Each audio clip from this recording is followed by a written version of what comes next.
Welcome to episode 247 of Level Up. 60 minutes of live question and answers where your questions drive the show. My name is Stephan and I'm going to be your host today. If you're watching on YouTube, you can find out more about what we do on our channel, so please give this video a like and subscribe to find out more about us. My colleague Blanche is in the social chat, so please let her know your name and the city from where you're joining. They will post a link to vote up the questions that you would most like answered, and of course, for you to add your own. If your question is selected, your name will appear in the credits at the end of the show, so get yours in early and stay with us to see that happen. Now, today we want to dive a bit deeper into the evolving landscape of digital leadership. We will explore advanced strategies, emerging trends essential for navigating the complexities of the digital age. From harnessing the power of data analytics to leveraging artificial intelligence and embracing innovative technologies, this guide equips aspiring digital leaders with the knowledge and insights needed to thrive in a rapidly changing environment. There are actionable tactics to discover and best practices to propel your digital leadership journey forward in 2024 and beyond. Does that sound interesting? Well, to help us out today, we have a great panel, so let's jump in and meet them. Hello, panel. I start with Karen. Karen Newnham is a principal business analyst working for the Coal Authority in the UK. Karen leads a team to help shape and deliver the portfolio and draws upon her experience of both private and public sector organizations. A regular contributor to the profession, Karen authors articles, joins podcasts, and runs local networking events. Welcome back to Level Up, Karen. Oh, pleased to be here, Stephan, and I'm looking forward to all of the interesting and hopefully challenging questions we're going to get today. Oh yeah, absolutely, fine. Suresh, GP, is my next guest. He's the managing director at TaUB Solutions, where across the Asia-Pacific region, they build capability in their clients to think and act differently through business relationship management, for example, and others. A sought-after contributor and thought leader, Suresh was awarded the top BRM by the Institute in 2021 and is joining us from the garden city of Bangalore in India. Welcome back, Suresh. Thanks, Stephan, and thanks, panel. It's always a delight to be a part of the Level Up series, and I can't wait to see what is it to be a digital leader in 2024. And by the way, let's not forget, this is part 2. So we are doing it on demand. So I hope that we will have a lot of questions today to answer. Absolutely, Suresh. Our next guest on the panel is Luca Ingianni. He's the co-founder of Vempio, who specialize in helping their clients focus on customer value, people, and culture. An agile coach and DevOps spearhead, Luca has helped countless individuals and teams raise their careers. Good to see you, Luca. Well, thanks for having me today. And I'm just like the other panelists, very excited to see what we agree on and what we disagree on today with respect to what digital leadership is and how to do it effectively. Thanks, Luca. Adrian Pyne is a director for consulting at Pyne Consulting and head of governance at My Melanoma, a cancer research organization. An accomplished author and fellow of the Association of Project Management, Adrian has made significant contributions to advancing the agile movement beyond the world of IT.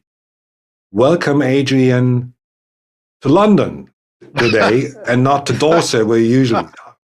Yeah, this is true. Thank you very much, Stephan, and hey, and thank you for to the rest of the panel. Just over a year ago, I was asked to write an article on the relationship between digitalization and agility, and found they had a lot in common. So it'll be interesting to see if any of that comes up from questions today. So yeah, looking forward to this one. All right, thanks, Adrian. And Mart Rovers rejoins today. He's completing our panel.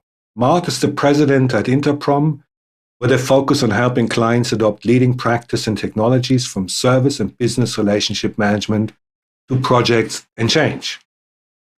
Do check out INTERPROM's YouTube channel for technology and business interviews. Mart has also contributed to several Level Up shows, also with some famous quotes. So hello to Arizona and welcome back, Mart. Thank you, Stephan, and thank you for raising the bar there. It's great to be back. I appreciate the opportunity to answer some questions again, this time about digital leadership. I found this quote, believe it or not, about digital leadership. It says, the critical path for any digital transformation is digital leadership and culture. It's not technology. Yeah, I thought so when I was preparing for that. That's a great quote. It's a good one to kick us off. Yeah, Mart, thank you. Well, as this show is all driven by questions, by your questions, we need someone to manage these. Our question master for this show is Charlotte Miller, who joins us from the UK. Hello, Charlotte. Hi, everybody, and welcome to today's show on how to become a digital leader 2024, part 2. Yes. Well then, why don't we just start, Charlotte, with the first question? Thanks, Stephan. Our first question today is from Luca, one of our panelists. How is digital leadership even relevant to my organization? We're not even a software company at all. Well, it's interesting. I didn't even think about software in the first place, but it's not about me, it's about you, panel. And therefore, I see Suresh has raised his hand. So, Suresh, why don't you start replying? Thanks, Luca. That's a great question. So first of all, I'm a business owner, and I'm going to talk to you as a business owner. So it doesn't matter whether it's a software development company or a software company or a non-software company. It doesn't matter. At the end, it's business and make sure that we are able to get revenues. How do you increase your footprint beyond the geography that you operate? And if you start thinking about it, your ability to catch clients and make this work is going to be very difficult. So for every person as a business to thrive, it requires digital leadership. And this is very evident from the COVID days that a lot of organizations thrived because of their digital leadership, and organizations which did not focus on digital leadership were out of the market. So it doesn't matter whether you are a software company or a non-software company. All that matters is what is your go-to-market and how are you going to thrive your business. So it is going to be imperative for every organization. All right. Well, thanks, Suresh, for this insight. And let's hear from Adrian then. Thanks, Suresh. That's a great introduction. It kind of leads me on to very briefly relaying two conclusions from a whole bunch of conversations and things I've learned from those conversations. And that's, I think there are, generally speaking, two levels of engagement here. One is, if you like, the strategic one. If you're called upon to lead a digital transformation. And then the other one, which is probably going to have a far bigger audience, are those people who are leading teams in a digitally transformed a company. And of course, I'm thinking about post-COVID here with more and more remote and hybrid working. And how do you get the great performance that you need out of remote teams who are using digital technology? And that's a whole new kettle of fish, really, that many organizations are struggling with that level and type of digital leadership. All right. Thanks, Adrian.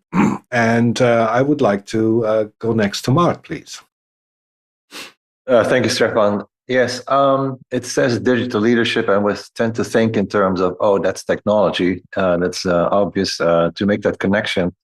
However, if you think about all the disruptions that we've gone through as organizations because of the disruptions, digital transformations, what is critical for an organization to succeed is that human-centric approach.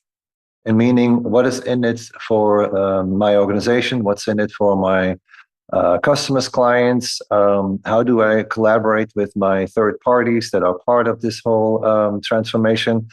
So it's almost as in we need to create some psychological safety. It sounds out there, but create a safe environment in which people feel comfortable to operate in all these disruptions and what it means for them, how they can thrive in that environment of rapid change. And that's, I think, where the digital leadership needs to focus on, needs to come in. Yeah, thanks, Mart. Couldn't agree more.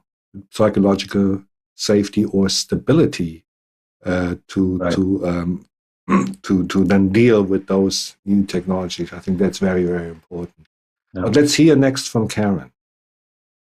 Yeah, my point actually leads on very nicely from Mart's, because I wanted to talk about human-centered design, and especially in UK government, we do want to approach digital services to make sure that they are inclusive and accessible. Digital is enables a lot of betterment for society, and I think therefore you need digital leaders to help kind of drive that in the right direction. But I guess just to go back to the specific question about the software company, even in any company as well, you need to be competitive through digital enablement, both because that's the sort of things that different functions in departments are going to be able to get improvements from and get more market position, but also customers are going to expect that. So the digital leadership is all about, for me, helping people get the best out of that, either maybe internal colleagues or customers or citizens. All right. Many thanks, Karen. And Luca, you heard the panel. You raised that question. Yeah, we're not a software company at all. That's what you're saying. I think there's almost every business has some kind of technology in the meantime. Even the bakery around the corner needs some kind of digital solution. What brought you up to raise that question? Well, because I have observed this so often in my professional life, in advising many different companies, where they kind of struggle to understand how digital transformation, technology, etc., is relevant to them, and what they fail to notice is that it's actually relevant to them in two different aspects. One is the aspect of how the company itself operates, which many of the panelists have touched on. Digital processes and the way that processes now have changed in their nature. They have sped up. They have become maybe more fine-grained. They have, there's many different nuances to how they have changed and how that changes how people work together. So yes, every organization, I think these days, is a digital organization. But what's more, almost all products these days are also digital products. Like, even, a humble toaster probably has some kind of microcontroller in there and runs some kind of very limited software. So I think there are very few products, both physical and sort of service products, that are not in some way driven by computers, by digital technology. And even if you imagine that really doesn't change what a toaster is or what it does tremendously change how your company itself works. And it's very important to acknowledge that and use it to your advantage. All right. Okay. Thank you. I mean, I still don't get why my dishwasher has a Wi-Fi connection, and the only thing it tells me is when it starts and when it ends, but nothing in between. But anyway, toaster was a good example. Thank you very much. Charlotte, why don't we move on to the next question, please? Thanks, Stephan. Our second question for today is from Sandra Hamilton. What are the most important skills a digital leader has to have? Oh, guys, I think that builds pretty good on the previous one, doesn't it? So I saw several hands. Don't know who was first. I see all you raised your hands. So I think I start with Mart, then Suresh. There's a whole plenty of them indeed. One that stands out for me is to be able to navigate the uncertainty. Given that there is this rapid change going on and there's so much coming at your organization, think of just the AI boom from last year. How will that impact the organization? So people will be uncertain. I mean, there's so many rumors going around, right? My job will disappear and I'll be out of a job. I mean, there's uncertainty. Plus, how few organizations, do have for example, an artificial intelligence strategy for the next few years, as far as how they will benefit from it. There's a lot of uncertainties for individuals, for organizations, and to navigate that, I think, is a very important capability for a digital leader. All right. Thanks, Mart. And we continue with Suresh then, right? Yeah, so for me, the most important part is resilience. I think Mart touched upon the whole part of navigating through this uncharted territories, and it's not going to be rosy and things are going to be unpredictable. We are not Nostradamus to predict what will be the future. So it's very important to have resiliency in how we adapt and adopt. So which also brings the change management aspects. Our ability to do change management, not at an organizational level, but also at an individual level. And the next important part for me is, as a digital leader, do you have this continuous thirst to learn and equip yourself? I say learning, unlearning, and relearning. So these are three important attributes for me to be a good digital leader. Okay, thanks for that comment, Suresh. And we then hear next from Karen. All very good points from the panel so far, and I agree with them. I'd like to add to the list in terms of helping people understand and get the right business and customer outcomes out of digital. So considering what value they're going to get from digital services, digital applications. I think it's quite easy for people to get overwhelmed in what digital services and digital applications can do for them. I would look at, say, ChatGPT or all of those LLM kind of large language model solutions that are out there, and people are getting overwhelmed by what they can actually get from them and what would be useful for them in their context.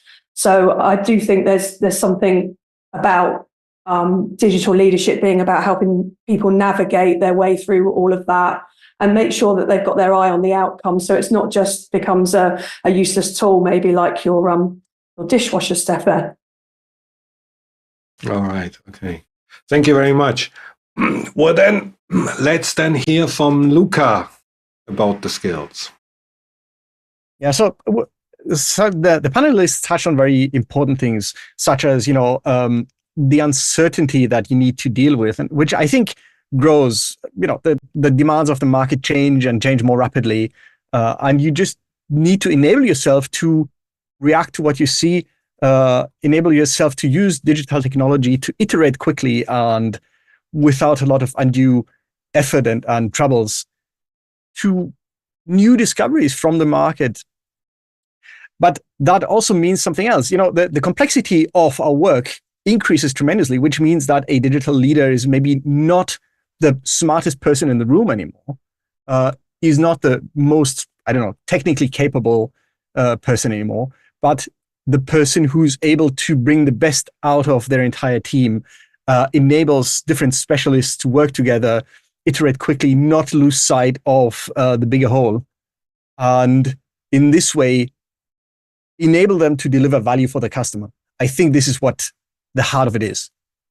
All right. Okay. So you're talking about an orchestrator. Pretty much, yes. An orchestrator, moderator, whatever the team needs in order to do their best work. All right. Okay. Thanks, Luca. Well, then last, let's hear from Adrian. I think it's good because the point I wanted to make, in a sense, brings together everything that the rest of the panel have said. But I want to start by just going back to what Mart said at the very, very top of the show, that digitalization and AI, they're not technology solutions. They're about changing an organization's culture. So the key skill for me to be developing as a digital leader whether you're leading the transformation or you're leading the use of that technology, is to be understanding the relationship between that technology and the organization's culture and the culture within your team, and to build on also on specifically what Karen was saying and Luca, I think, to help them navigate their way through it. And as two members sort of said, to focus constantly on what value you're trying to get out of it, because there are so many digital toys to play with that it's very, very easy to have fun with the toys and lose sight of the value. Yeah, we had these examples, the toaster and the dishwasher. Of course, it's hard to imagine. Thanks. But Mart, I saw your hand raised. You want to add something? Just quickly, and appreciate that. Culture is indeed one of the key words, and we brought up in the beginning and it's brought up again. I'd like to add to that culture. We need that culture of collaboration. We need that culture of strong relationships in the organization, within the organization, but also with our customers, clients, and with our third parties that we collaborate with. Those relationships will be key for this digital leadership to be successful. It's not a one-person show. It's not just some technology. It is a change of behaviors, and this collaboration collectively will lead us to success. As in other words, what is it that the market wants from us? What is it makes us unique? And again, it's not something you do on an island. You do that together. Yeah. All right. Okay. Well, thanks, panel. And thanks also, change my attention for a moment to our audience out there who are listening and watching us on LinkedIn and YouTube. Great to have you here. And I see that the first questions have come in already from you guys, which is exactly what we wanted you to do. We wanted you to raise questions with us, questions that were just presented to the panel. They have hardly any time to prepare for that. And they are happy to take that challenge. So Charlotte, I suppose we have a live question. We have several live questions. Oh, even first better. One, the first one being from Ceylon Dazon. How do I tell my boss that we need a digital transformation? Now, that's an interesting question. I thought that, how do I tell my boss why we don't have a digital transformation yet? Could be a similar thing. But we keep it with that question. Celine, thank you very much for raising that. I saw hands raised. I start with Karen and then Mart. Yeah, this is an interesting question. I don't know if I've got a full answer, but the question makes me think about the fact that you probably want to make your boss aware of what your customer and user needs are in order to drive that transformation. I wouldn't want to think that you were doing any of that without connecting to that wider sort of user group and that wider landscape to drive the direction that you're going in and the decisions that you're making. So, short answer for me. I'm sure people will elaborate on that, but I think that's key. That's the key bit for me. All right, thanks. Thanks, Karen, for your point of view. And then we go next to Mart. Well, if your boss is not convinced to have something along the lines of their transformation focus, I would almost ask him if he still wants to have a job in the near future. And the other part is I would encourage him to read a small book that's called Who Moved My Cheese and then have a conversation. Yeah. Oh, yeah. That's a very famous book. Who Moved My Cheese? I don't know if you can show that in the text screen here. But anyway, let's then hear from Adrian. I was going to say partly just as Mart has just done, but just to build slightly on that, digital transformation really should be coming out of an organization's strategy. And I'd be seriously worrying if it wasn't. But and usually that's the case with most people I've spoken to, most clients I've worked with in recent years. They do have digitalization, especially in the last 2 years, and especially with AI. However, having a strategy is one thing. But the tactical solution and the choice of a suitable tactical solution, that's really where people down in the organization or out in the organization should be being empowered to take a view on and come back on. All right. Yeah. Well, thanks. Thanks, panel. And Celine, I hope this gave you a little bit of some insight coming from these experts here. So I think we'll rapidly move on to the next question. Thanks, Stephan. Who Moved My Cheese book link will be in the chat shortly. Right, our thanks. next question, and please accept my apologies if I pronounce this incorrectly. It's a live question from one of our viewers, Iko Rudy Sujicha. How to be successful leader to deliver multiple projects that are end user said all of them are high priority. Oh, okay. I see the hands popping up like on the concert here, right? I think Luca was first, then we go to Suresh, then to Adrian. Yeah, well, if everything is high priority, then obviously nothing is, right? I think the way to be a successful leader in that case is to force your customers to actually come up with a prioritization. I know that's sort of an easy thing to say and a hard thing to actually do, but this is the exact point. It would be easy to placate everyone and say, yeah, we'll do everything. And then everybody is sort of equally disappointed because you won't be able to do it, or at least not do it well. So no, if something like this happens, you owe it to your colleagues to push back, and you owe it to your customers to push back. Mm-hmm. All right. Okay. Very, very clear message coming across here. All right. Next, let's hear from Suresh. Yeah, for me, I think it's important to understand that you should start saying no. If you're a good digital leader, it's important to start saying no. And also, if there is a prioritization, I think the principle of Moscow has helped me in a lot of cases where you say this is must have, should have, could have, and won't have. And if you don't make this as a systematic approach, then the loudest noise gets the attention. So it's very important for people to start saying no.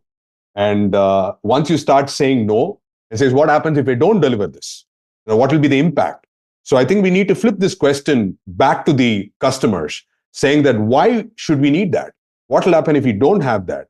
Because it's a fancy thing to get everything done, but it's not going to add the most value. So as a digital leader, your prioritization should be focused on what will deliver the most value in the shortest amount of time. Then it makes it more sense for the customers to believe in you. So don't be afraid to put your foot down and say that I cannot do this. Yeah. Well, great. Thanks. Another good advice coming here. It's also, for me, it sounds like the application of the Moscow principle, what you should have, must have. And what's nice to have, what you really don't need at this time, right? Anyway, let's hear from Adrian next. Again, what's been said is absolutely right. Prioritization, getting a customer to prioritize can be really, really difficult. A couple of times I've used in the past, I don't know if people come across Nash's game sort of theory. Because you've got here two or multiple sides that all want the same outcome, the sort of say the properly delivered projects, but it's a question of you're negotiating actually what's the best way to do that. So to try and reach a sort of a Nash equilibrium there, because it should give you kind of a win-win in the end. Having said that, I just very quickly, I do remember working with a nanotechnology company about 15 years ago where they were having all sorts of problems, and a very, very big client, I will not mention who they were, refused to prioritize. They just said, we want everything at the same time, and we want it last week. And I literally took one of the senior vice presidents apart over lunchtime and said, I'm going to play a little game with you. And I put my hand to his head like that and said, you've got, okay, this is a game, but you've got 10 seconds to decide which 3 projects you want delivered in the next 3 months, or I'm going to virtually shoot you. And it was a high risk strategy, but it actually did work. He sort of looked at me, laughed, and said, "Okay, this, and this." And half an hour later, we had a 12-month plan, all prioritized and everything. So that's a bit high risk, and I wouldn't necessarily recommend it. But it's look for techniques that worked. Nash might be better. Yeah, good. But I think it aligns pretty much with what Luca and Suresh have already talked about. Definitely. You just put the metaphor on it. Right? Thanks. And finally, not finally, but let's hear from Karen. Yeah, I'm going to slightly disagree, I guess. I have done lots of prioritization in relation to requirements and user needs. And what I find is quite often customers don't know what they want. Users don't know what they want. I think that I'm going to forget the quote, but I'm sure Steve Jobs said something about this, about people not knowing what they want. And so for me, it's more about, yes, for sure, you've got Moscow tools. There's lots of other tools you can use. There's lots of ways you can do ranking. But actually, there's some power to be had in helping those customers see what what that direction of that requirement, that decision point will go, what the direction that will go in. And I would say one of the tools to do that is perhaps prototyping, iterative feedback loops to try and build in some. Prototyping can be as simple as drawing up paper models of what to represent what that ask is, in order to help them get a little bit more information about what they're actually prioritizing, rather than kind of maybe pushing back or pushing the ownership back on them, because that's quite a hard thing for customers. If you put yourselves in their shoes and think about some of the prioritization decisions you make even in your daily life, that's quite a hard thing to do. So giving them a little bit more information to help them make that decision, I think complements other kind of prioritization methods. All right, thanks, Karen. Also good advice to follow here. And Mart, why don't you close? Yeah, if your end users are telling you everything is a high priority, I would almost ask, so where have you been all this time? I mean, have you been communicating at all? Have you been collaborating at all? Have you been sitting in the same room at all? It tells me a lot about that relationship that you have going on within your organization. So that's, it's a symptom, and that of course needs to be addressed, but let's agree on what we're aiming for all together as an organization. What defines success for us as an organization, not only now, but also in the near future or the next upcoming years. And then define a strategy in support of accomplishing whatever success looks like, and figure out the capabilities that are missing in support of that strategy, and then come up with your projects and prioritize them as such, as far as which projects goes first and second and so on. But I would start with, get in one room, start collaborating, start communicating, so you don't get this type of challenge. Yeah.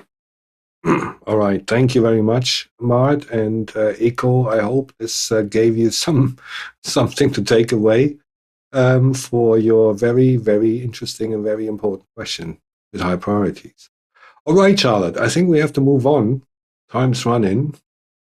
Thanks, Stephan. Our next question is from somebody that lives in my hometown, Jane in Manchester, UK. Jane asks, what is a digital leader? Oh, I think it's about time to raise that question, but we spoke about it already in a number of things. So I would like to pick one of you guys who would give that a comprehensive answer. If nobody volunteers, I will pick somebody. All right, Adrian volunteered. So Adrian, stage is yours. Okay, 3 very quick points. First of all, they're a leader. So whatever that means in whatever context. So first and foremost, they are a leader. And there are lots and lots and lots and lots and lots of different leadership styles. It can be adapted to the team, the circumstance, the organization, and even the moment. Then there's what I said right at the beginning, depends on the nature of the leadership role in relation to digitalization. Are we talking about a strategic transformation leadership role, or are we helping a team, especially as I think Karen said earlier, help them to navigate their way through the use of this new digital technology? Okay, thanks. Mart, I saw your hand being raised. You want to add something? Absolutely. I would do a quick search if this is one of your questions. Look for, what is it? Chief Digital Officer, CDO. It's a job title that's definitely up and coming. It's been around for a little bit, but more and more organizations now have a CDO, a Chief Digital Officer, somebody with a proven track record when it comes to digital transformation projects. Who understands digital transformations, what it means for the organization, for its business processes, what it could mean for their customers, clients. Somebody who's very familiar with the idea of digital transformation is disruptive. What does it mean for an organization to deal with these disruptions, have disruptive mindset, and able to maneuver through this landscape of all these changes, in essence, that are coming upon you. And like Adrian said, definitely leadership skills come with that. Without that, I mean, don't even think of going in that direction. And last but not least, it needs to be somebody who can influence and who's a good collaborator. Those would be things I would be looking for. What is it as far as a digital leadership? All right. Okay. Thanks. But I see that Luca wants to add something to that question. Yes, I think there is an important aspect to discuss, which is that a digital transformation, something that a CDO would be spearheading, maybe sounds like it's a tech thing, but it really goes so far beyond that. And by that I mean not just within like the technology organization, the IT department or the R&D department or something. It will transform the entire inner workings of an organization just by necessity. If you go, for instance, to a more agile way of working, that will change how you structure your projects, that will change how you manage them, that will change how you budget them. So all of a sudden, you're not just talking to a tech organization, even though this is, supposedly a digital transformation. So it's supposedly about tech, but you find yourself talking to legal, you find yourself talking to finance, you find yourself talking to the entire company. This is so easy to underestimate and is one of the biggest traps, I think, in those kinds of transformations and in what makes a digital leader. Digital leader is really somebody who explains the nature of, let's call it a more digital way of working, whatever that may be, to the organization at large. Thanks, Luca. And I would like to add also, I think what's missing here is a digital leader probably has to be somebody who says, does that make sense? Just coming back to my dishwasher and toaster, right? But does it make sense? So not being digital for the sake of being digital, but where does it make sense? Where does it bring value? And then, of course, if that seems to be a wise decision, then all the things like collaboration, taking people with you on that journey, all that comes into play then. Well, I think that was a part that I was missing a little bit, but so that's why I wanted to mention. Thank you very much. And Charlotte, let's move on, please. Thanks, Stephan. Our next question is from Zoe in Liverpool. Zoe asks, is there a roadmap towards becoming a digital leader? Oh, right. I think that fits perfectly into the conversation so far. Now, that is a logical next question, I think. Very good. From Zoe. So who wants to start here? So I see Luca wants to start. Yeah, so a roadmap makes it sound like there is a natural order to things, and maybe that's not quite true, but there is a set of skills that you certainly need to have. And of course, we've mentioned some of them already, being somebody who can foster collaboration, somebody who can lead, somebody who can say no, somebody who can ask whether something makes sense, Stephan. But also, I think something that we've neglected so far is somebody who can sort of observe the structure within an organization and the communication patterns within an organization and come to a conclusion on whether the patterns that they observe actually make sense, are actually beneficial to the organization and the way that it should be working or that it is working. So I think this is something that's very important as one of the key skills. Understand enough about many different things so that you can decide whether what is happening within the company, how things are working together, actually mesh well and propel the organization as a whole forward. I think this is at the heart of it. All right. Thanks, Luca. Yeah, it's difficult to find if there's a roadmap. There isn't even really a dedication for that. Become a digital leader. But let's hear from Suresh next. Well, thanks, Zoe. That's a great question. Now, you cannot just think about a cookie cutter solution. It doesn't exist. So the first and foremost thing is that if you want to be a digital leader, I would presume that with your respective organization, you need to understand the organizational context first better. You need to know what the areas or tenets that will help you to become a digital leader, which means understanding people, process, products, and partners. I call this 4 Ps, which is very important, that has helped to understand and navigate your ecosystem. The third one is, once you understand the organization context, you understand the key tenets, it's so important is, what are you trying to drive from a value perspective?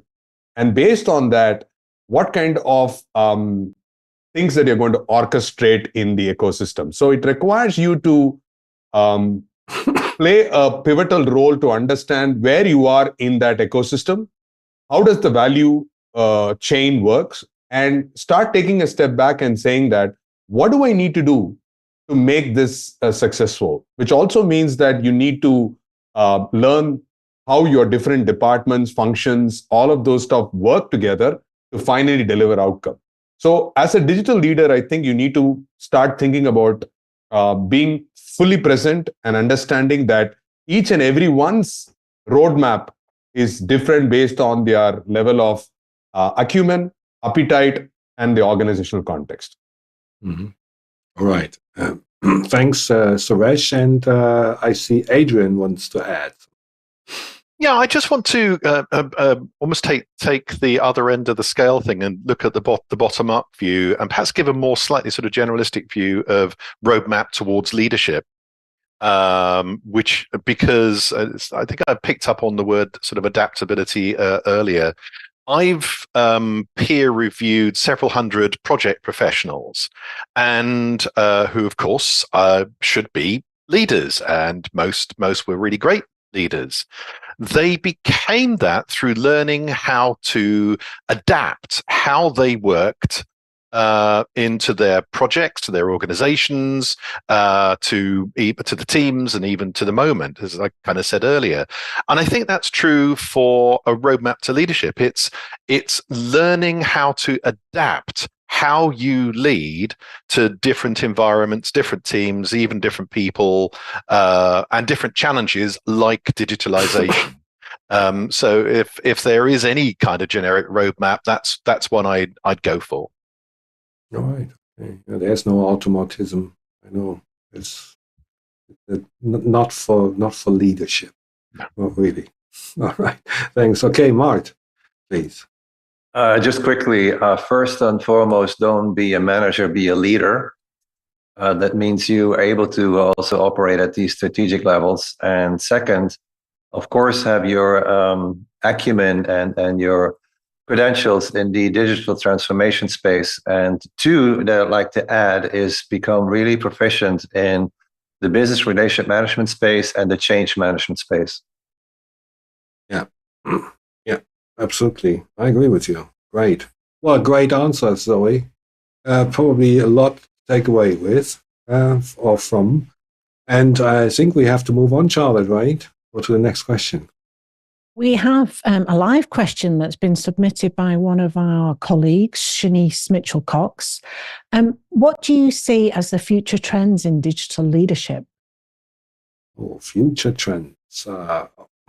Karen didn't even need to think a second when she raised her hand, so I'm happy to start with you, Karen. Yeah, because I'm going to use this question as a bit of a bridge from the previous question as well, but I think you'll agree it's relevant. So, as we've talked about digital transformations, Mart just talked about digital transformation, and that's going to become less and less important because companies are going to be digitally native, right? And people will have gone through digital transformation. We've already said that customers are looking for, don't forget there's some customers that are not digital, but on the whole, the trend is going to move towards more push, more demand from customers who want services to be digital. So I think actually then the digital leaders might start to come from other places other than the IT and digital space, because there's other important skills and behaviors you want from people. We've talked about them. Few of the panel have mentioned things about being able to collaborate, be able to build those relationships, be able to sort of understand the bigger picture. And I think you also, I could put in their growth mindset and kind of the understanding the ethics of using digital solutions. So I'd like to see that people consider that role from a wider sort of start space than perhaps the digital, where they traditionally get that role from people traditionally coming through that kind of roadmap of digital and IT services, and more women in there as well. I think because that digital and IT aspect tends to trend towards male roles. I think some women are put off by that being an option for them, but definitely. The fact that we've talked about some of those more consultancy skills, that more influencing and that more collaboration aspect of the role, I'm hoping that that's the trend that we're going to go towards. Yeah. All right, thanks, Karen. Well, Luca, I think you were next. Yeah, so I think in a sense, digital leadership will become less and less about digital, which is just like Karen said, just becoming a matter of fact. This is just how you operate, isn't it? I think what's becoming more and more important is to go for those second order effects and saying, what can I accomplish using technology?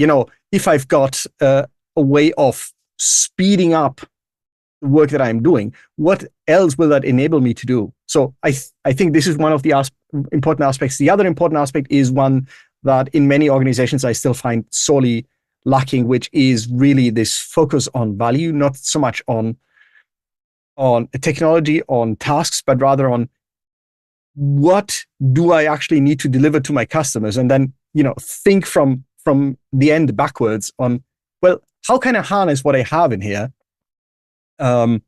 And of course, that leads me, okay, I'm going to be that person who does it.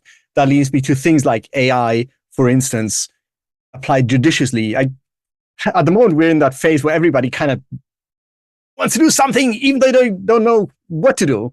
I think there is a place for that in modern organizations, even though in many cases, maybe it's not clear yet what. But it's going to be one more of those tools that you can use in order to get closer to delivering great value to your customers. I think this is the trend that I'm seeing, or that I'm wishing to see more of. Mm-hmm. All right, thanks, Luca. And Adrian, what's your view? I thoroughly agree with both Karen and Luca. I think there is going to be an increase and then a leveling off and a tailing off of the actual transformation aspect. What I fear is, and this comes back to something again Martin said right at the top of the show, is that it's not going to. It is going to be taken as a technology thing, as opposed to something that hits the entire operations of a business and the entire organization culture. And I, again, top of the show, I also mentioned or posited a potential relationship between digitalization and agility, because to me they go hand in hand. They're both trying to achieve the same thing: efficiencies, culture change, and everything. And by culture change, I don't just mean behaviors. That's the end of the chain. If you want to get different behaviors, you have to change the processes that you're doing in your operations. You've got to change the technology, digitalization, and you've got to change the various people aspects. It could be the very organization structure, relationships between different parts of the organizations, the leadership styles, collaboration, trust. All of those things come together to create the new behaviors that the organization needs. So if organizations focus only on the technology, and there's a long, sad history of technology being very expensively failing because they actually haven't recognized that it's a business challenge or an organizational challenge, not a technical challenge. But so I see if we are going forward in the trend, I see digitalization and agility coming together, because if you integrate it with the move towards business agility, you will get that culture change. Just to remind you, the question is about trends in digital leadership, not necessarily in digital transformation or digitalization as such. We just have to keep the question a little bit sharp here when we do our answers on that one. I know Shanice very well, lovely person, and I know why she's asking that question, but I keep that for myself. I saw Luca, you raised your hand. Is there something you would like to add, or can we just leave it like that? I'll just keep it for the closing remarks. All right. Okay. Thank you. Yeah. Closing remarks. That's what we're approaching next. So first of all, many thanks for all these questions that came in, and very sorry that we couldn't cover all. I always thought we might at least make a dozen questions, but no, usually we don't. And there's then probably a part 3 where we cover more of those, I suppose. Yeah. So going into the closing remarks means I would like to give every panelist a chance to add something they couldn't say, and like to thank all of you, first of all, and to all those who have submitted questions. Watch out for your name in the credits. It will come up after the show. So let's start with Mart for the closing remarks. Thank you, Stephan. I think we covered a lot of grounds in this episode. Great questions indeed. Maybe to sum it up, Brian Fanzo once mentioned in an article about the characteristics of a digital leader. I think the point he was trying to make, every leader should have at least some component of being a digital leader. But he stated that leaders are now being held accountable for their actions. Digital, he says, requires us to be more transparent, more real, and more human than ever. Good point. Very good point. Thank you. Thank you, Mart. Adrian, your turn. Well, to build on what Mart has just said, and to link leadership fully to the point I was making on digitalization and agility, it has to be led from the top. Engage the organization as much as you can, but this is not something that's built from the bottom up. It has to be led and sustained from the top down. All right. Okay. Thanks, Adrian. And next on is then Luca.